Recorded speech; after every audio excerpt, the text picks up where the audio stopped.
Hi everyone, hope you are doing good. Greetings for the day. And today I'll try to cover a topic which basically shows how a database has been evolved over the years, starting from early 1900s to the present day. Also, the evaluation and the history of the database management system has been a fascinating journey spanning several decades of technological advancements. So let's explore the key evolution in this milestone. So the first one is early data processing. So the early days of computing saw the emergence of data processing systems that utilized punch cards and magnetic tapes to store and manage data. These systems were mainly used for basic data storage and retrieval, lacking the robustness and the sophistication of modern DBMS. Next is hierarchical DBMS. In the 1960s, the hierarchical database model was introduced. It structured data in a tree-like hierarchy with parent-child relationships. IBM's information management system was one of the first hierarchical DBMS implementation, and it was widely used in mainframe environments.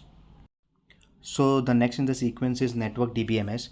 The network database model basically followed the hierarchical model that we discussed earlier, allowing more flexible relationships between the records through a graph-like structure.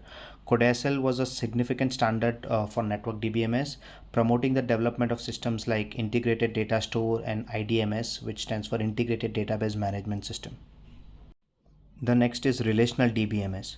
This was one of the most significant milestone in the history of DBMS, which came in the early 1970s with the introduction of the relational model. So Dr. E.F. Code, a researcher at IBM, proposed this revolutionary idea, which was based on mathematical set theory and provided a more declarative way to interact with data.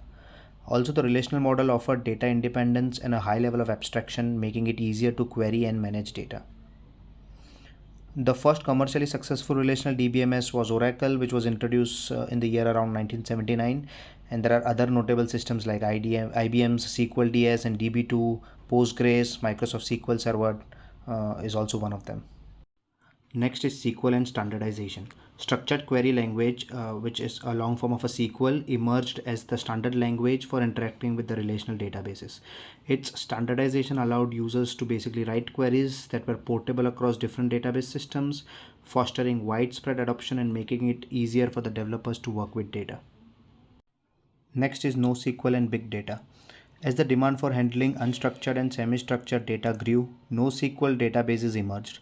These databases, including document-oriented, key-value, column family, and graph databases, offered high scalability and flexibility. Examples include MongoDB, Cassandra, Neo4j, and there are many more. One of the Microsoft's product is Cosmos DB, is also an example of a NoSQL. Next comes cloud-based DBMS. Cloud computing revolutionized how databases are managed, allowing businesses to outsource their infrastructure and focus on application development. Cloud-based DBMS like AWS, Google Cloud SQL, and Microsoft Azure SQL database offered easy scalability, high availability, and cost effectiveness. And most of the businesses that are present in the market have started migrating their on-prem databases to cloud. Last but most important in the sequence is the blockchain and decentralized DBMS. So blockchain technology introduced the concept of decentralized databases where data is distributed across a network of nodes and secured through cryptographic techniques. So throughout this evolution journey, DBMS has managed to evolve continuously to meet the business requirements and the complexities to manage the data. And as the technology progresses, we can expect a more advancement in the field of databases. So this is the end part of this video.